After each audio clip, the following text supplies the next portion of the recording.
सभी को नमस्कार। आज का टॉपिक गोल्ड महंगा मतलब डेंजर, खतरा।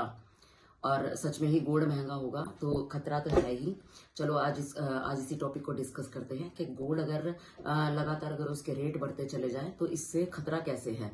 सबसे पहला पॉइंट हमारा है कि गोल्ड के रेट अगर लगातार बढ़ते चले गए तो इसका इकोनॉमी पे प्रेशर पड़ेगा। हमारी इकोनॉमी पे प्रेशर पड़ेगा किस तरीके से। सबसे पहली बात तो है कि हमारा इंडिया जो है वो गोल्ड को इंपोर्ट करता है। तो दूसरे देशों से जब हमारे पास गोल्ड आता है तो इसका मीनिंग ये हुआ कि जो है डॉलर चढ़ेगा और जो है हम लोग खरीद रहे हैं, रुपया डाउन आएगा।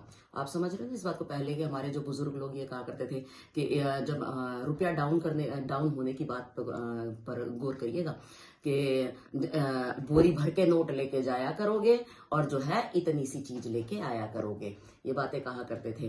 तो इसका मतलब यही है कि डॉलर तो चढ़ेगा लेकिन हमारा रुपया जो है वो डाउन आएगा, काफी डाउन आएगा।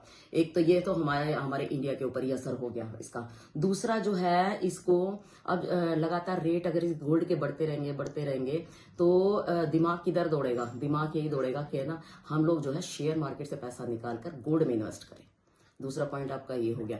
अब गोल्ड में इन्वेस्ट करेंगे, ठीक है, लोग गोल्ड में इन्वेस्ट कर रहे हैं, लेकिन इससे होगा क्या कि जिन लोगों के पास है चलो ठीक है वो लोग तो इन्वेस्ट कर लेंगे, ठीक है, लेकिन इसका असर भी एक तरीके से जो है वो बिजनेस क्लास फैमिलीज पे आ जाएगा। बिजनेस ग्रोथ जो है वो लूज होगी क्योंकि सारा पैसा जो है वो गोल्ड के इन्वेस्टमेंट पे जा रहा है। तो जो और दूसरे शेयर्स हैं वो डाउन आएंगे ही आएंगे। तीसरा पॉइंट हमारा ये हो गया। दो पॉइंट हमारे ये डिस्कस हो गए। तीसरा पॉइंट हमारा ये है मिडिल क्लास फैमिली के ऊपर असर। जूलर्स के ऊपर भी असर आएगा। मिडिल क्लास, शादियों का सीजन चल रहा है, मिडिल क्लास फैमिली और नीचे गड्ढे में, पहले ही डाउन, फिर उसके बाद हम लोग सब जानते हैं किसी भी चीज का असर जो है सबसे पहले मिडिल क्लास फैमिलीज पे ही आता है। जो बजट जो है बना के रखा होता है एक मिडिल क्लास फैमिली ने, वो बजट बढ़ेगा ही बढ़ेगा, बढ़ाना पड़ेगा। मतलब मिडिल क्लास फैमिली और जो है वो ओवरबर्डन हो जाएगी।